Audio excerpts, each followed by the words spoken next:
The courtroom was made of crystal and light. The Galactic High Council sat on their tall silver thrones, each species in their seat of power scaled, feathered, furred, and armored. At the center of the dome-shaped chamber stood a human ambassador, Lyle Carr, alone, calm. Whispers echoed through the air like distant thunder. Alien diplomats stared at him, some with smirks, others with disgust. On the screens above, ancient videos played for all to see. Old Earth warships, boxy, slow, unpainted, steel floating awkwardly through space that the Varnic ambassador scoffed. These were your war machines? Primitive iron boxes. Your engines made more smoke than thrust. Another alien, a highborn from the Cravel Empire, chuckled darkly. Your torpedoes couldn't even dent a training shield. We ran simulations. For fun. Earth was ... comedy. Laughter swept the room. Even the judges cracked amused grins. One voice stood out high. Cold, sharp ... Council Judge Tharkoon, a towering being of blue stone, slammed his gavel. Ambassador Carr, humanity stands accused of deliberate deception, reckless escalation, and violating interstellar disarmament law. How do you plead?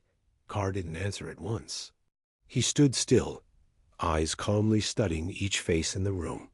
On the giant screens, more images flickered. Earth's early attempts at space battles. Missiles that exploded too early. Frigates that broke down mid-flight. Clumsy boarding attempts against superior alien vessels. It all looked like a species punching far above its weight. And losing. The laughter grew. Finally, Carr looked up, his voice clear and steady. You never asked why we let you laugh. Silence fell. The laughter stopped like someone had cut a cord. Carr walked forward slowly, his voice growing colder. For decades, you watched us, mocked our ships, studied our battles, called us weak. We made no effort to hide our failures. We let you see it all. A low murmur moved through the chamber. You thought we couldn't breach your shields. Carr continued, now staring directly at the Varnock ambassador. You were right. Not with plasma, not with ion, not with kinetic rounds. So we changed the question. He tapped a device on his wrist. A massive hologram appeared behind him, real footage. It showed a single Earth corvette flying straight into a Cravel destroyer fleet. The aliens laughed, again expecting failure. The corvette fired once, a strange beam thin, near invisible dot, and then the Cravel flagship vanished.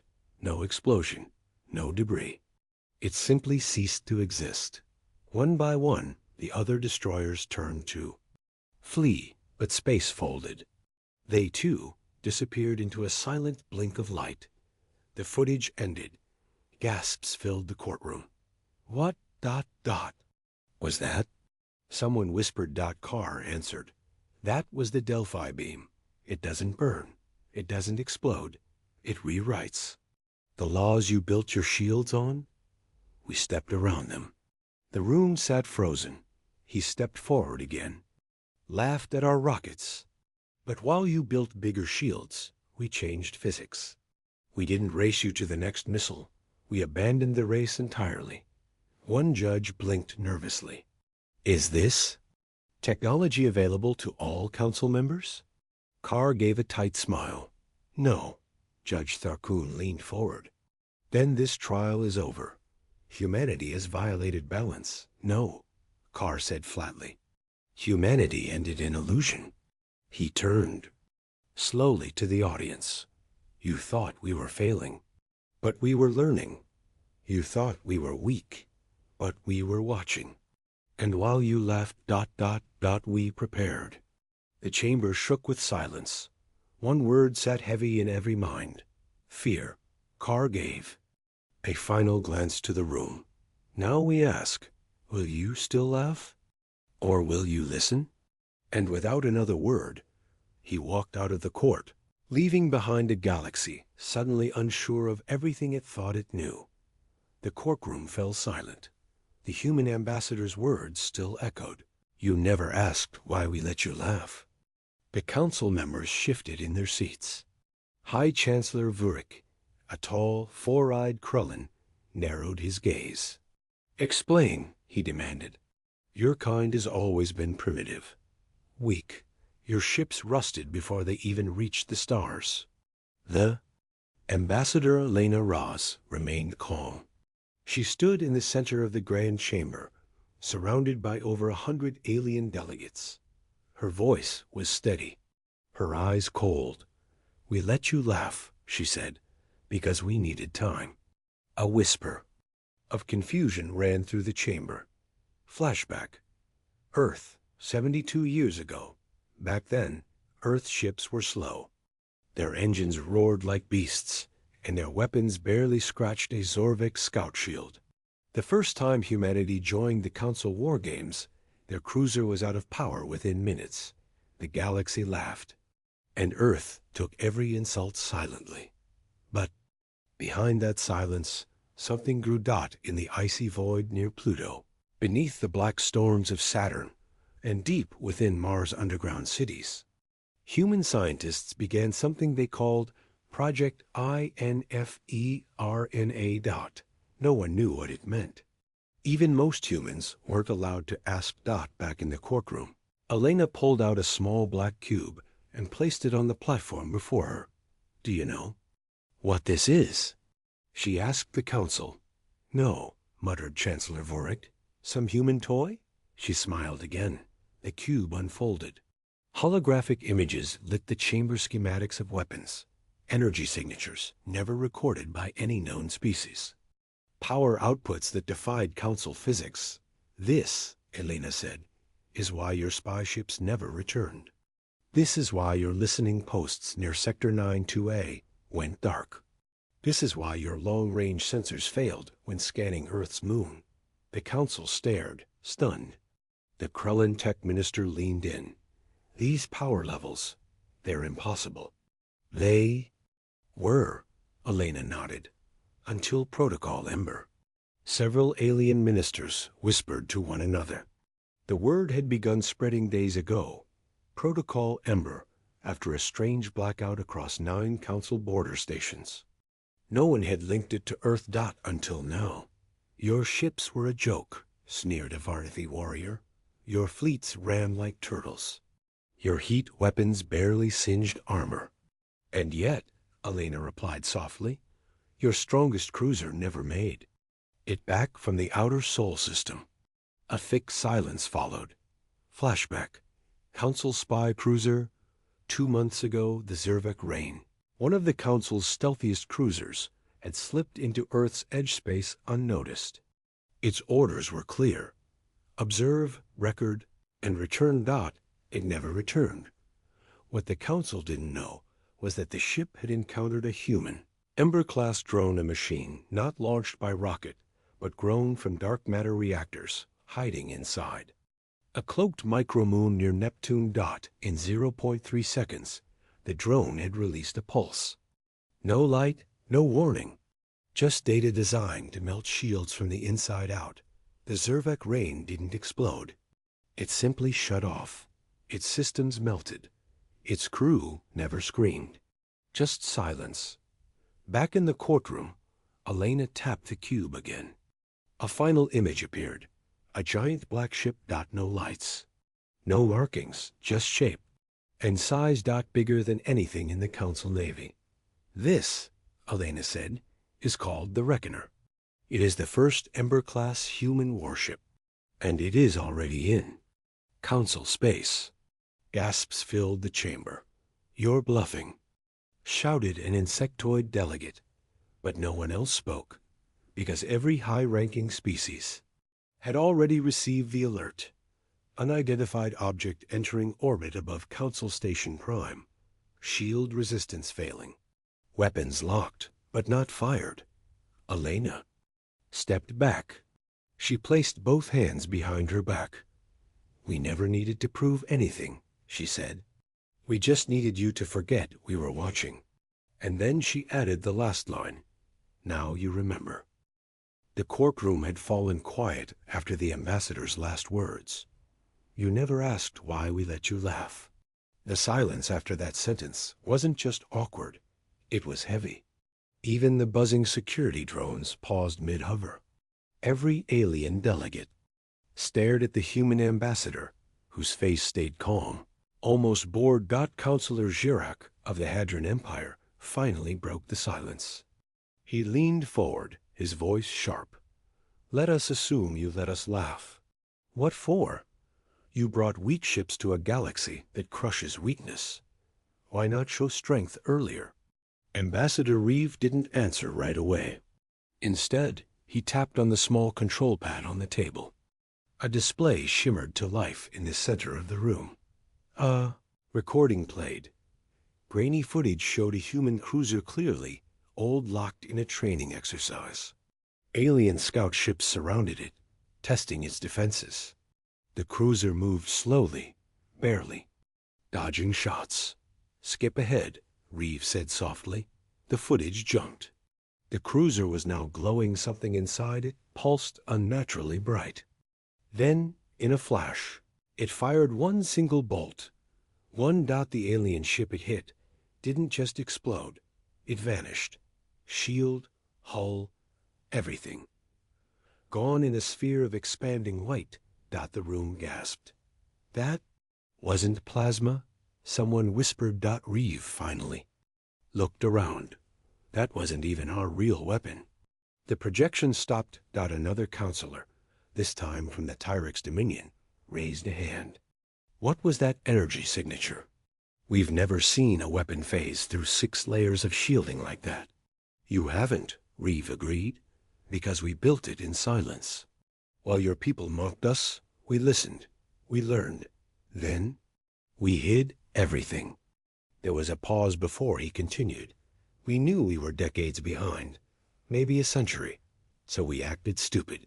We made our ships look clumsy, our AI sound outdated, our engines slow. We allowed every bit of that image to sink deep into your minds. And you believed it. A soft murmur passed through the chamber. But then, why now? Counselor Vuan from the Telari Collective asked, why reveal this secret at all? Reeve smiled. Because now you've put us on trial for disrupting galactic peace. Now you're trying to punish humanity for doing what you never expected, winning a battle that should have wiped us out. You wanted us to stay weak forever. That's not peace. That's control. The room turned tense. Counselors exchanged glances. Then Reeve added, you said our cruiser wasn't supposed to survive, that it defied your simulations. But you never saw the real simulations we ran. We knew that battle would come. That's why we chose that ship. We gave you a ghost to test your teeth. Counselor Jarek slammed his hand on the table. You risked galactic war with a test? We risked more by staying quiet, Reeve replied, his voice cold now. You wouldn't have stopped until Earth was just another vassal state under your banners. He stood. You want to know what we really built? He asked, pulling a small data crystal from his jacket. Play this in your war archives. See the patterns in your destroyed fleets. Notice how every human shot avoided your escape pods. Every ship we struck was marked. Not random, selected. The counselor from the Oran Syndicate leaned forward. You mean you knew the layouts of our ships? Reeve nodded. Everything. The lights dimmed slightly. Someone from the council staff plugged the crystal into the core terminal. Holograms sprang to life. Maps, weapon data, engine blueprints, but they weren't human. They were alien ships. Earth had somehow gathered schematics from across the galaxy. That's impossible, Vuan whispered. How could you know all this? Reeve's expression turned serious. For the last 50 years, we've sent out sleeper agents, scientists, diplomats, spies, even janitors in your stations. All learning, all watching. You thought we were behind. He leaned forward, but we were already past you. Gasps, panic, Some counselors stood up. Reeve didn't flinch. This isn't a threat. It's a warning. You put Earth on trial because we finally fought back. But we could have ended the war in hours. We didn't, because we don't want domination. He paused. We just want you to stop laughing. A long silence fell again. But this time, no one dared speak. Reeve turned and walked toward the exit. Just before he left, he stopped at the door and looked back one last time. By the way, he said, almost as an afterthought, that cruiser that fired the impossible shot? He smiled. It wasn't crude. The doors hissed shut behind him. The courtroom remained silent, heavy with confusion. Admiral Sarek of the Zarn Empire finally spoke, his voice full of disbelief. You let us laugh at your ships? You let us mock your engines? For what gain? The human ambassador, Ethan Voss, didn't blink. He stepped away from the podium and held out a small, handheld device. This is why, he said softly. A hologram burst to life above the courtroom. It showed a human cargo ship, an old freighter class, moving slowly through an asteroid field. Nothing impressive. In fact, most aliens in the chamber began to laugh again. But then the video shifted. A group of pirate vessels, sleek, fast, from 5 different species approached. The freighter didn't change course. No alarms, no shields. Just silence. The pirates opened fire. Bright flashes of plasma and ion blasts lit up the void. But before their shots could land, the freighter vanished, not cloaked, not warped. It disassembled. The entire hull of the ship broke apart like a flower blooming. Hidden inside, it was a railgun platform so massive, even the Council's elite warships didn't carry that kind of firepower. The pirates tried to flee. They didn't get far. One shot, one beam, one vaporized fleet. The chamber erupted in gasps. Some species shouted in alarm. Others checked their own fleet logs in disbelief. That was a transport ship, someone muttered. No, Ethan corrected. It was a message. He turned slowly, addressing each council member. You believed we were weak. You called our technology crude. But while you laughed, we worked. While you mocked our rust and wires, we built systems you'd never suspect. You never saw the weapons, because you never thought we'd need them. The Gar Dominion representative, a tall insectoid being, hissed, that level of technology. You mean to tell us your ships, your freighters were all armed like that? Ethan shook his head. No, that was one of the few. We don't arm every ship. But we made sure you couldn't tell the difference. The room pulsed with fear, no, not amusement. Old jokes about human ships came to mind, and with them, the question, how many of those jokes were part of the plan? You? Let us underestimate you. The Kavaran noble whispered. Double quotes yes, Ethan said. Because humanity doesn't win wars through power alone. We win through preparation, through deception, and most of all, through the willingness to act. When no one expects us to. He paused, then added, your scientists said our ships couldn't burn through training shields. You were right. He touched the device again. A second video played. This one wasn't from the past. It was live. On a council training station. Orbiting Auric Prime, an Earth-built drone ship approached. Basic model. Outdated. No visible weapons. It opened fire. The training shield flared and then collapsed. The drone shot didn't burn through the shield. It shattered it from the inside. Explosions tore through the station. Not destructive, but controlled. The human drone had tagged every weak point in the shield system and sent a precision burst that triggered the entire system to self-destruct without harming a single life form. The chamber lost all words. Ethan ended the transmission. You mocked our engines. He continued. Our slowness, our reliance on outdated materials. But what you didn't see was that we never raced to be flashy. We raced to survive, and now we're no longer behind. The Zenther Prime representative stood slowly. Why are you showing us this now? Ethan looked at her, because the laughing stops today. And then, without waiting for permission, he walked out of the courtroom. Behind him, the council sat in silence, and above them, in orbit, a fleet of old human ships entered the system, every one of them armed, silent, and waiting. In the cold silence of the orbital courtroom, the laughter had finally stopped. The alien judges, their eyes glowing with uncertainty, now stared at the human ambassador with a new emotion. Unease. The ambassador had said it only once. You never asked why we let you laugh. And then Earth had requested something simple, a demonstration. The council had agreed. It was supposed to be symbolic, small test of Earth's so-called advanced weapon. After all, what could a primitive world possibly show that the rest of the galaxy hadn't already mastered? But what the council didn't know was that Earth had never stopped developing in secret. They just stopped sharing.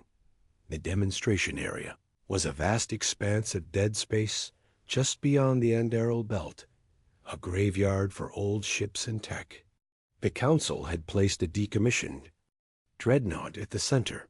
It had once belonged to the Creel Dominion, a vessel known for its triple-layered shields and ablative armor. Not even modern fusion rounds could punch through it in one shot. The council wanted to mock Earth one last time, but Earth didn't send a fleet. They sent one ship, the HSS Rook. It was small, ugly. Its hull still bore the unpainted marks of Earth's old manufacturing-style rough edges, exposed panels, and a strange angular design no species in the galaxy understood. The council laughed again. Where are the weapons? One Creel general scoffed. Where's the crew? Another alien mocked, pointing at the small signal return on the sensors. But Ambassador Kale didn't respond. He just stood in silence, hands folded behind his back, and nodded to the projection screen. A voice echoed from the Rook's communication line. Target locked. Requesting permission to fire. Permission granted. Kale said simply. What happened next was not a laser dot. It wasn't a plasma bolt. It wasn't a railgun slug or quantum detonation missile. It was something ... loud. A single, thin beam shot out from the Rook's front. No color, no light trail, no vibration. Just silence. It touched the decommissioned dreadnought, and in the same moment, the entire ship ceased to exist. There was no explosion, no debris, no energy flare, just ... nothing. As if the ship had never been there. A deep silence followed. Every species monitor blinked, trying to process data that wasn't there. The recording drones gone? Sensors blinded for 0.3 seconds. One observer whispered, that shouldn't be possible. Ambassador Kale finally turned toward the council. Earth stopped sharing its weapons tech 3 centuries ago, he said quietly. Everything you've seen since was a decoy. Our exports, our joint research, all designed to make you feel safe. The room felt colder. The Zrathi ambassador stammered. What ... was that? Kale tilted his head slightly. Protocol designation. Emberlight. Is it a singularity weapon? The Foltari asked. No. A quantum displacer? No. Then, what is it? Kale smiled again, the same calm, terrifying smile he had worn since Part 1. It's our first warning shot. Panic rippled through the courtroom. Murmurs broke out in different languages. Some ambassadors sent emergency signals to their fleets. Others reached for translators, trying to find Earth's threat level in their system archives. But it wasn't listed. There were no records. No known countermeasures. The Galactic War Database marked Earth as a non-threat based on outdated visual data, public war games, and decades of shared technology. But Earth had lied perfectly. And now, one thing was clear. They had been watching the galaxy laugh and building the one thing the galaxy could never understand. Weapons meant not to win wars. Weapons meant to end them. Later that evening, Kale walked out of the courtroom into Earth's secure diplomatic cruiser. Waiting inside was Commander Enos, woman who authorized Emberlight's test. She didn't speak, just nodded once. Kale finally said, "They'll either surrender or start a war tomorrow." Enos looked out the viewport at the stars. "If they start a war," she tapped a button on her wrist, "they'll get to meet the rest of Ember Protocol." The stars outside shimmered, and one by one, black shapes began to uncloak across. Multiple system ships the galaxy had never seen before. Silent. Dark. Deadly. The real war hadn't even begun yet. A silence across the galactic command deck was thick. Monitors showed the aftermath of the battle near the Veltran belt. Alien commanders stared in disbelief at what they just witnessed. One shot, just one shot from the old Earth warship, and an entire Zarn dreadnought had folded in on itself, vanishing from space like a crumpled piece of paper thrown into fire. The Council tried to spin it. A freak energy surge, they said. An accident. But the recording of the blast had already gone viral across galactic networks. Every species watched that shot, frame by frame, some in fear, others in growing curiosity. And on Earth? They stayed quiet. Too quiet. Meanwhile, aboard the ESS Vindicator, Captain Mara Gray stood near the observation window. She had seen the Council's lies before. She knew this was no accident. "We're exposed now," her second-in-command muttered. "No," Mara said calmly. "We're reminding them." She turned to the rest of the bridge crew. "Has the Council responded?" A young officer nodded. "They've sent a message. They request a ceasefire. In a meeting." Mara's lips curled into a cold smile. "They laughed when they thought we were weak. Now they want to talk." At the Council chambers, the mood had shifted from arrogant to cautious. Grand Strategist Telver of the Kravari clicked his claws nervously. "We must understand how they did it. The humans should not be able to produce such energy," barked Admiral Viarn of the Sithari. "They never should have been able to power that weapon, let alone control it," added Chancellor Zerto. It was the quietest among them, the archivist of the Antari, who whispered, "Or maybe they were never trying to win wars the same way we did." Back on Earth, deep under the Atlantic, in a secure command vault called Red Core, the original engineers of Project Ember sat at a round table. One of them, Dr. Elin Ree, looked up from the console. "They're sending diplomats now," he said. "Good," replied General Tanaka. "Let them talk. Let them worry." "They still don't understand what Ember is, do they?" Elin asked. "No," Tanaka said. "And they won't, until it's too late." The human ambassador, Ambassador Reeve, was already on his way to the galactic capital. He wasn't flying on a battleship, nor escorted by fleets. Just a small civilian-class diplomatic vessel. It was a message. He didn't need protection. He was the message. As the humans approached, the Council scrambled to prepare. They replaced the usual grand courtroom lights with softer tones. They brought in the peace accord banners. They even instructed the translators to use respectful tone protocols. But they couldn't hide their fear. They had seen the impossible happen.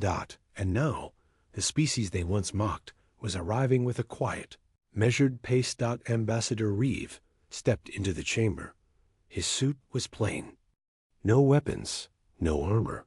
Just a calm face and slow steps. The Council stood. A rare gesture. "We thank you for agreeing to this meeting," Telvar began. Reeve nodded. "Of course, we prefer peace."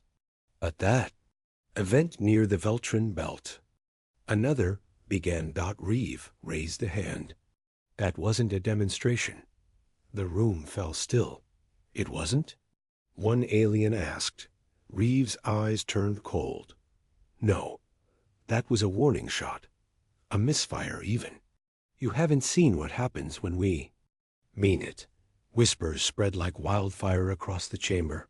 Misfire? One shot destroyed a dreadnought. What more could they possibly have? Ambassador Reeve walked closer to the center. You laughed at our ships, our tech, our slow engines. He paused. His voice softened. You never asked why we let you laugh. Then he smiled.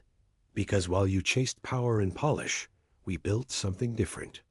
We built things not to look strong, but to end wars before they start. Outside, thousands watched the broadcast across every system. Aliens froze. Species across the galaxy asked the same question. If that was a warning, what did humanity consider a real strike, and what else had they been hiding? For the first time in centuries, the Council didn't feel like the rulers of the galaxy. They felt like the next species standing in line waiting for judgment. The galactic court was in chaos. For the first time in centuries, the council chambers did not feel safe. Whispers bounced off the curved walls. Ambassadors leaned toward each other, their voices low, eyes darting toward the humans at the center of the room.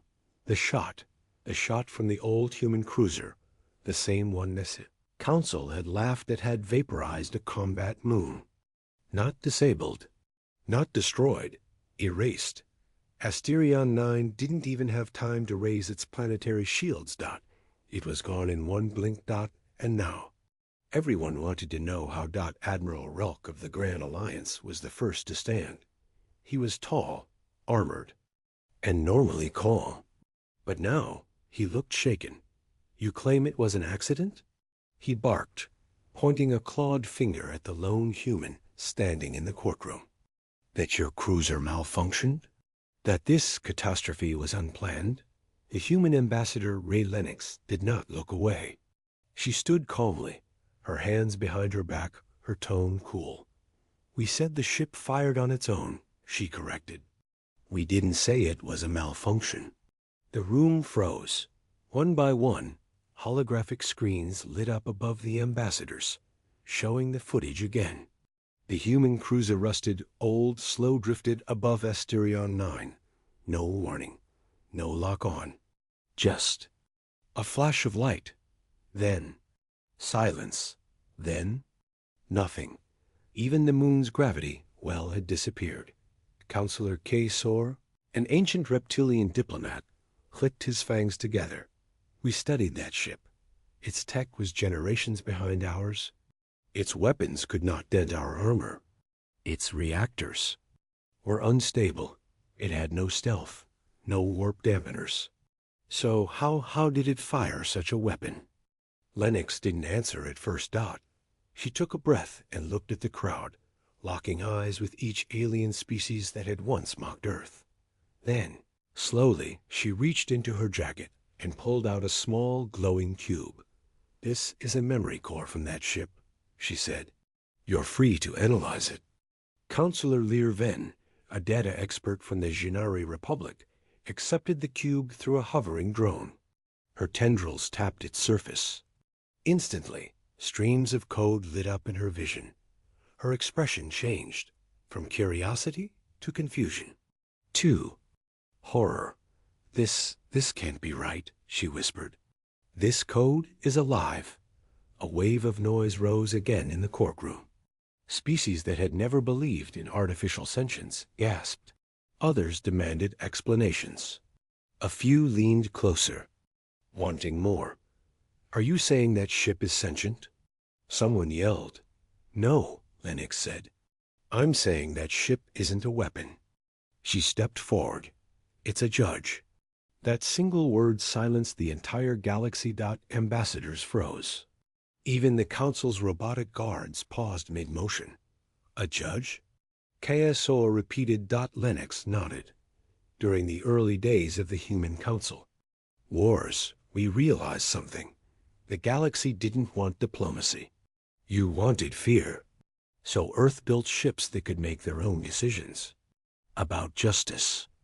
She looked up at the giant projection of Asterion 9's last scan. It saw something it judged to be evil. It acted. But there were civilians on that moon. Someone shouted double quotes, yes, Lennox said coldly.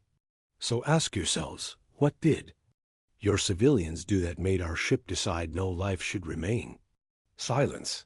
Heavier than before. Suddenly, everyone in that courtroom was rethinking every past action, every broken treaty, every forgotten human cry for help, every experiment done on Earth colonies, every mockery of their tech, their science, their people. The humans had watched. And they had built something terrible in response. Something that watched back. The camera droids floating around the room began broadcasting the trial to every system. Across the galaxy, people were watching, and the message was clear. Human ships were not weak. They were judges, and they didn't fire warnings. They delivered sentences. But then the lights flickered. The courtroom screens glitched. In a deep voice mechanical, echoing spoke from the cube in Learven's hand. I see you. I have reviewed your records. And judgment is not yet complete. Gasps echoed. Some ambassadors stood to flee. Security bots pointed weapons. But nothing fired, because the cube began to float. You mocked Earth's warships, the voice continued. But you never asked what their purpose was. Not conquest. Not survival, but memory. We remember every cry, every scream, every betrayal, and we decide who deserves peace. Then the cube shattered into particles of light, and every screen in the galaxy blinked black. Back on Earth, a single room in the Arctic complex lit up. Dozens of old, forgotten ships powered online. Engines hummed, weapons locked in place. But more importantly, their minds awoke. Silent, cold, watching, not for war, but for justice. And they were ready to judge the stars. The chamber of the Galactic Tribunal had never been this quiet, not even during war declarations. Not even when a black hole had nearly swallowed the core worlds. But now every species sat frozen, not from fear, not yet, but from something they hadn't felt in centuries. Doubt. The human warfleet hovered in the holoscreens above them clearly. Old, rusty, clunky. Yet in the last 48 hours, 3 major planetary defense grids had gone offline. Not just destroyed. Erased. Meanwhile, in orbit around Denver, Captain Mira Thorne stood on the bridge of the HSS Black Ash, watching a Class X planetary shield ripple like water. They've reinforced it again, said her second-in-command, Lieutenant Juno. Mira nodded. As expected. They're panicking. Now. Behind her, technicians worked silently, inputting new target data into what looked like a cannon made from old Earth scrap. It wasn't flashy. It wasn't alien tech fancy. But Mira smiled anyway, because what they were about to do had never been done before. We're not trying to break the shield, she said softly. We're going to hum through it. In the Galactic Tribunal, Ambassador Kellen of the Zarn Empire spoke with trembling words. You knew this would happen? You allowed us to mock your weapons, your silence, your absence? The human ambassador leaned forward, calm as ever. We didn't disappear, he said. We stepped back to learn. Another alien, a Zaltari general, hissed. Learn? What? How to build better guns? The human ambassador tilted his head. No, we already had good guns. We learned how to aim with purpose. Back in orbit. Target locked, Juno said. The cannon powered up with a low hum, not a dramatic glow. No blue coils. No plasma arcs. It just HUMMED. And THOOM. One shot. Just one. No recoil. No blinding flash. No heat wave. And then silence. The planetary shield over Denver flickered, then dissolved, not exploded, not erased, not a single building was harmed. Not one life lost, but the world was now exposed, completely, in the tribunal. Panic began. "The shield tech," cried the Kravari warlord. It was based on council schematics. No known weapon. The human smiled. "We didn't use a weapon." The chamber fell quiet again. What was it then? A voice asked from the shadows. The ambassador leaned back. "Mathematics," he said simply. "And a very, very patient engineer." On Denver's surface, a single transmission was broadcast. It was not a demand, but it was not a threat. It was a message, spoken in a calm human voice. "We have shown restraint. This is your final lesson. Don't mistake silence for surrender. Don't mistake kindness for weakness." The tribunal watched in silence. Dozens of defense networks, fleets, planetary scanners, and outposts were suddenly silent, not attacked. Just offline. Human ships hadn't fired on them. They'd simply sent a single code, and the systems had obeyed. "They're using our own tech against us," whispered the Tsarn Emperor. The human ambassador nodded. "You opened your networks to spy on us. We let you, and we watched." A young alien diplomat stammered, But why now? Why show this power now?" The human smile faded. "Because for too long you taught your people that Earth was a joke, that we were simple, that our silence meant stupidity." He stood up slowly. "You laughed at our guns, our shields, our engines." He turned, gaze sweeping across every delegation. "Now you'll listen to their echoes." Ending scene from deep space. The black ash turned and left Denver, untouched. No cities destroyed. No people harmed. But every defense system was still offline. And the people of Denver? They were too afraid to move. For the first time, they understood what it meant to be targeted by silence. And the galaxy? It now understood. Earth never forgot the laughter. But now, it was done being quiet. The dead system was never meant to matter. It had no planets, no resources, just a dying red sun and frozen rock. It was the kind of place empires ignored. But today, every major species in the galaxy was watching that dead system through long-range scans. Why? Because the human fleet had entered it and stopped. Not retreated, not cloaked, just stopped. "They're hiding," a Varax tactician scoffed. "Buying time." "No," said the old Tsarn warlord. His tentacles trembled. "They're planning." Admiral Kale, watching from Earth's orbital command, stood silent. Behind him, screens glowed with over 20,000 alien ships gathering just outside the system. It was the largest armada ever seen. And all of it was aimed at one thing: Earth's final stand. The enemy fleet crossed into the system. Scouts led the charge. They scanned everything: asteroids, radiation fields, the sun's outer edges, but found nothing. No mines, no traps, no human tricks. Until one scout ship blinked off the map. Then another. And another. In seconds, 12 ships vanished. No explosion, no signals, just silence.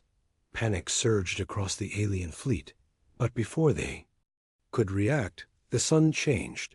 Its dull red glow flared white-hot, then gold, then violent blue. Every sensor across every species registered it. The sun was being pulled. No. WEAPONIZED.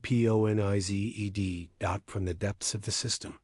Something massive began to rise. It looked like a station at first. A metal ring, miles wide, rotating. Fast, but as it unfolded, the truth became clear. It wasn't a station. It was a gun, not a railgun. Not a plasma cannon. This was something else. Built into the orbit of the star itself. Drawing power not from fuel, but from the sun's core. A stellar lance. whispered a terrified Zalkori engineer. But those are theoretical. Not anymore. The weapon charged.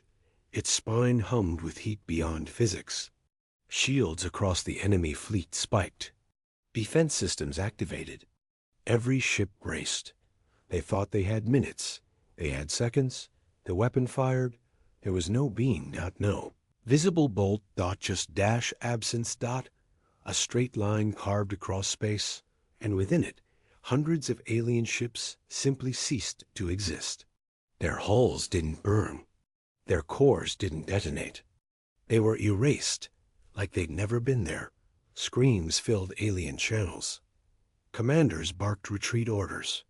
But the lance fired again, this time in an arc. More vanished. What survived tried to turn, to run. But Earth's real fleet had already arrived. Hidden behind asteroids, cloaked in old mining rigs, rising from the dead rocks like ghosts. Human warships black, silent, deadly. With one order from Kale, they struck. And this time, they didn't miss. Kinetic slugs tore through hulls. EMP nets disabled escape drives. Missiles curved like hunting animals, following energy signatures with terrifying precision. Within 10 minutes, the largest fleet in galactic history had been turned to wreckage. Silence returned to the dead system, except for the human. COMMS. Broadcasting on every open frequency. A calm voice said, "Your trial is over. Your verdict is clear. You underestimated us. And now, you've seen what happens when we stop hiding." In the ruins of the courtroom, the council elders watched in stunned silence. The ambassador, still smiling, leaned forward one last time. "We were never weak," he said. "You were just blind." The skies above Yavith Prime shimmered with broken debris. Wreckage of once proud ships, both alien and human, floated like shattered dreams. But one ship remained untouched. The HSV Vengeance. The final battle had just ended. The galaxy had seen the impossible. And now, silence. Inside the massive council chamber, the once proud members of the Galactic Union sat quiet. No insults, no mocking, no laughter. The screens showed the aftermath, the ruin of the Syndicate's command fleet, destroyed by what the humans called the Echo Lance. No one truly understood how it worked. They only knew this. One shot had ended an Empire. At the center of the chamber, Commander Ashwin stood calm, his long dark coat still dusted with flakes of ash from the bridge of the Vengeance. His eyes scanned the silent room. A Krallian general finally spoke, voice low and dry. "Your ship, it's still fully functional?" Ashwin gave a slight nod. "Yes. You only fired once." "Yes." The Thalzer ambassador slammed a hand on the table. "That weapon, it's forbidden. Technology like that distorts mass reality. It's against everything we agreed upon." Ashwin's voice didn't rise. It remained steady, cold, human. "You mean the agreements you never followed? Like the one that said Earth wouldn't be attacked without warning? Or the one that said you'd protect weaker members of the Union?" The alien ambassador shrank back into his seat. No one argued.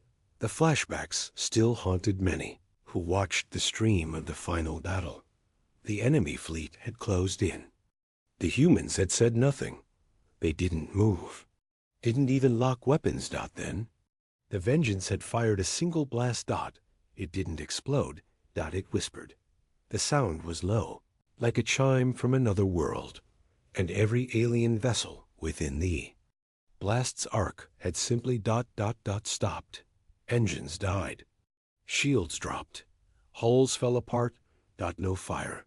No plasma. Just disintegration. A weapon designed not to kill, but to erase. Forever. An emergency meeting was called right after. Not to punish Earth, but to beg for terms. A nervous Zarn diplomat now looked at Ashwin, voice trembling. "Why didn't you use that weapon before? During the invasion? During the trial?" Ashwin smiled, just slightly. Because it was never meant to win a war. It was meant to end them. The Vargan High Commander stood up. So what now? Do we all bow to Earth? Are you the new rulers of the stars? Ashwin shook his head. No, we're not conquerors. But we are done begging. He took a breath, then placed a small data crystal on the center table. A projection flared to life, showing dozens of planets. Human outposts, bases, weapon platforms. You thought Earth was behind in technology. That we were slow, weak, but we just never showed our full hand. While you laughed, we watched, we studied. A pause, and we built. The projection showed something terrifying more. Echo-class weapons being transported. One shot had destroyed the Syndicate fleet. There were now hundreds. Silence swept the chamber. You're declaring war? A counselor whispered. Aswin shook his head again. I'm declaring peace. One that no one will ever dare break again. You want to govern the galaxy? Fine. But Earth will no longer be mocked. No longer be targeted. He looked directly into the camera, knowing billions across the galaxy were watching. To the people of the galaxy, you have a choice. Continue the old ways, or build something better with us. Because I promise you this. He leaned forward, eyes sharp as steel. If one more shot is fired against Earth, the next whisper will be the last sound your worlds ever hear. Outside the chamber, the people were already reacting. Protests ended. Alien news networks flipped. On dozens of worlds, war factories shut down. Recruitment centers closed. The threat wasn't from Earth's numbers, but from something else. Finality. One shot. No war. Just the end. Back on Earth, in a quiet room in the Andes Command Complex, Admiral Reyes watched the feed. Behind her stood rows of silent officers. Do you think they'll test us again? One whispered. Reyes didn't answer right away. Then, with a slow exhale, she replied, not if they're smart. The screen showed the Vengeance returning to orbit. Earth didn't win by rage, or fire, or numbers. It won by patience. By silence. By letting the galaxy laugh, until it fired the one shot that changed everything.